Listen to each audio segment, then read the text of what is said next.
Perkenalkan, nama saya Christina Sitorus, mahasiswa Universitas Sari Mutiara Indonesia semester 5 dari Prodi Sistem Informasi dengan NIM 190416006. Pada video kali ini, saya akan melakukan presentasi guna untuk memenuhi ujian tengah semester pada mata kuliah Sistem Terdistribusi. Pada video kali ini, saya akan melakukan presentasi dengan judul Model Sistem Terdistribusi. Perkembangan pesat teknologi informasi menyebabkan bertambahnya permintaan suatu sistem, baik berupa perangkat keras maupun perangkat lunak, yang dapat digunakan dengan baik dan cepat. Permintaan yang terus bertambah ini sebanding dengan kemampuan perangkat keras yang ada.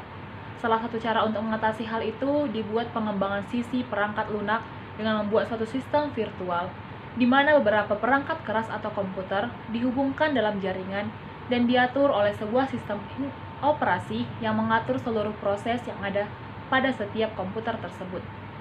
Sistem yang mengatur seluruh proses ini sering disebut sebagai sistem terdistribusi. Di dalam sistem terdistribusi terdapat model-model yang disesuaikan dengan kebutuhan dari alur distribusi dari suatu sistem agar sebuah sistem dapat bekerja dengan lebih efisien lagi. Pembahasan yang pertama, definisi sistem terdistribusi. Sistem terdistribusi merupakan sekumpulan komputer otonom yang terhubung ke suatu jaringan, di mana bagi pengguna sistem terlihat sebagai satu komputer. Walaupun komputer tidak terhubung ke jaringan, komputer tersebut tetap dapat berjalan. Dengan menjalankan sistem terdistribusi, komputer dapat melakukan koordinasi aktivitas dari berbagai sumber, seperti hardware, software, dan juga data. Yang kedua, model sistem terdistribusi. Resource dalam sistem terdistribusi dipakai secara bersama oleh users. Biasanya dibungkus dalam suatu komputer dan dapat diakses oleh komputer lain dengan komunikasi. Berikut merupakan 3 model pada sistem terdistribusi. Yang pertama, interaction model atau interaksi model, yang terdiri dari banyak proses yang saling berinteraksi dan dibagi menjadi 2 bagian, yaitu yang pertama, synchronous distributed system. Batas atas dan batas bawah waktu pengeksekusian dapat diset. Pesan yang dikirim diterima dalam waktu yang sudah ditentukan. Fluktuasi ukuran antara waktu lokal berada dalam suatu batasan. Beberapa hal yang penting untuk diperhatikan. Yang pertama, dalam synchronous distributed system terdapat satu waktu global. Yang kedua, hanya synchronous distributed system dapat memprediksi perilaku atau waktu.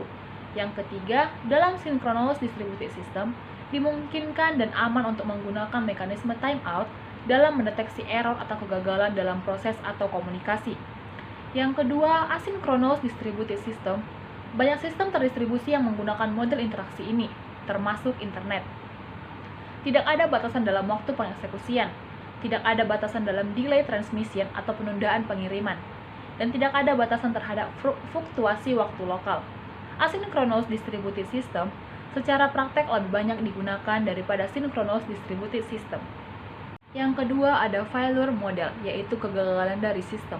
Kegagalan dapat terjadi pada proses atau kanal komunikasi dan penyebabnya bisa berasal dari hardware ataupun software.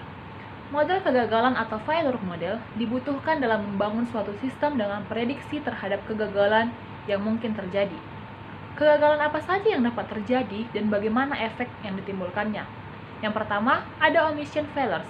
Yang dimaksud dengan omission failures adalah ketika prosesor dan kanal komunikasi mengalami kegagalan untuk melakukan hal yang seharusnya dilakukan.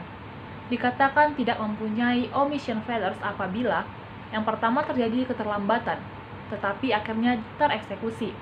Yang kedua, sebuah aksi dieksekusi walaupun terdapat kesalahan pada hasil.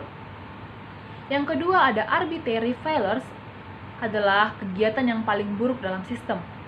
Tahapan proses atau komunikasi diabaikan atau yang tidak diharapkan terjadi dan dieksekusi, sehingga hasil yang diharapkan tidak terjadi atau mengeluarkan hasil yang salah.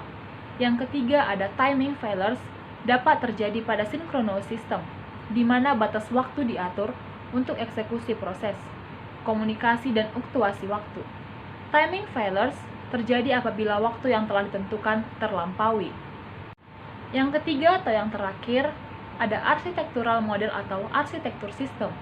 merupakan sebuah istilah untuk menyatakan bagaimana mendefinisikan komponen yang lebih spesifik secara terstruktur, dengan tujuan agar struktur yang dirancang dapat menjawab kebutuhan saat ini dan juga nanti. Pertimbangan dalam merancang sistem ada dua, yaitu yang pertama, penempatan komponen-komponen komputer di jaringan, mengidentifikasikan pola dan beban kerja. Yang kedua, mencari hubungan antar komponen berdasarkan fungsi, peranan, pola komunikasi antar objek. Persyaratan kebutuhan model arsitektur ada 4, yaitu yang pertama, performa dalam respon. Yang kedua, performa dalam throughput. Yang ketiga, performa dalam keseimbangan komputasi. Dan yang keempat, penggunaan caching dan proxy. Bagaimana cara kerja model arsitektur sistem terdistribusi antara komponen-komponen tersebut berada pada sistem terdistribusi? Yaitu ada dua, yang pertama sistem client-server, dan yang kedua multiple server. Sekian hasil presentasi saya pada mata kuliah sistem terdistribusi dengan judul model sistem terdistribusi. Bila ada kata yang salah mohon dimaafkan. Sekian dan terima kasih.